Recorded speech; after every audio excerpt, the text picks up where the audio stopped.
তার নামাজ বাদ সব বাদ, সর্বপ্রথম মসজিদে আসার কারণে একটা উট কোরবানির সওয়াব তার আমল নামায় আল্লাহ তাআলা দিয়ে দেন।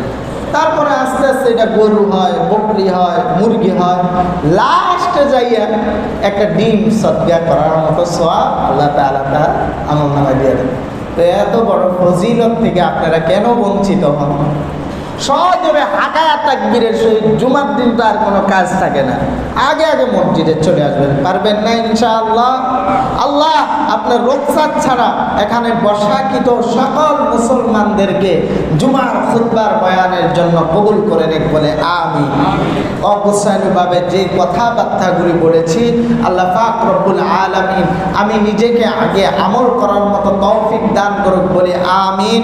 আপনাদের সকলকে এই আমলগুলি করার জন্য কবুল করে নিক বলে আমিন। শাওয়ালের 6টা